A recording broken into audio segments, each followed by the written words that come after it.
Les gens ont commencé à dire, en cas de difficulté, invoquez le Cheikh Ahmed. Il vous secourra. C'est-à-dire que si tu invoques Allah seul, ça passe pas, puisqu'ils pensent que leur relation avec Allah n'est pas correcte. Mais si tu invoques le Cheikh Ahmed, Allah exaucera le Cheikh car il est proche de lui. Ainsi, les gens ont commencé à m'invoquer en dehors d'Allah. Je faisais des choses, même pour résoudre des problèmes judiciaires. Je demandais le nom du juge, le nom de sa mère, etc. Je faisais de la sorcellerie. T'es resté 17 ans à faire ça? Je suis resté dans cet état pendant 17 ans. Et durant ces 17 ans, je ne savais pas que j'étais un sorcier. Je ne savais pas que je traitais avec le monde des djinns et des démons. Pour moi, c'était des anges, des êtres spirituels, rohanioun. Comment s'est terminée cette période de 17 ans? Comment as-tu découvert que c'était de la sorcellerie? Comment t'es-tu arrêté? C'est un Soudanais du sud de Khartoum, nommé Mohamed, qui est arrivé. Cet homme faisait du commerce entre le Nigeria et le Soudan. Il transportait de parfums de grande valeur et du savon dans de gros camions, semi-remorques. On lui a dit « Il y a là-bas un wali, un saint parmi les alliés d'Allah, un Soudanais dont l'invocation est toujours exaucée. Tu as besoin de cet homme. Sur ta route vers le Nigeria, tu rencontreras des obstacles, et lui pourra te faciliter les choses par sa bénédiction, sa fatiha. » L'homme a écouté ce qu'on lui a dit et il est venu me voir. La tradition pour me saluer était d'enlever ses chaussures loin de moi, puis d'avancer à quatre pattes jusqu'à m'atteindre. Il vient à quatre pattes? Je suis le saint. Il me salue, il avance avec la tête baissée comme ça, et il doit trouver une place pour s'asseoir. Après, il parle de la raison de sa visite.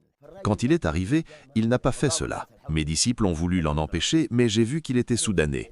J'ai eu de l'affection pour lui et j'ai dit « laissez-le ». Il est entré debout avec ses chaussures et m'a salué normalement. Je l'ai fait asseoir à côté de moi, ce qui a choqué tout le monde, car personne ne s'asseyait à mes côtés. Après les politesses, il m'a dit « j'ai un sujet à voir avec toi ». Je pensais qu'il voulait une amulette pour se protéger ou un talisman pour son commerce, car c'est ce que je faisais.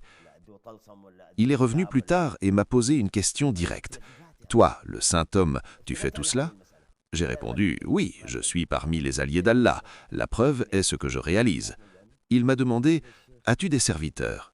J'ai dit « Oui, j'ai des serviteurs parmi les anges, des êtres spirituels, ruhaniyoun. » Il m'a dit « Les ruhaniyoun ne sont pas des anges, ce sont des djinns. » J'ai protesté « Non, ce sont des anges qui me servent. » Il a insisté « Un ange ne sert pas un humain à commande, un ange n'obéit qu'à Allah.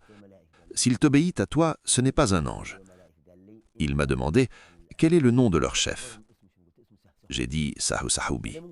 Il m'a dit « Peux-tu l'appeler ?» J'ai dit « Bien sûr ».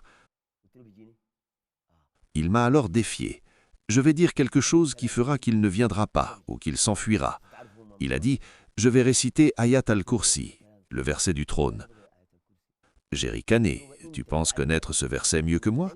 Il a répondu « Si je le récite, ton serviteur ne viendra pas. Et si tu le récites, il viendra. La différence est dans la façon de le réciter. » J'ai utilisé mon code secret pour appeler Sassaoubi. Mohamed m'a demandé « Est-il là ?» J'ai dit « Oui, il est là-bas. » Mohamed a alors commencé à réciter Ayat al-Kursi d'une voix forte et sincère. À ce moment-là, j'ai vu Sassaoubi s'enfuir très loin.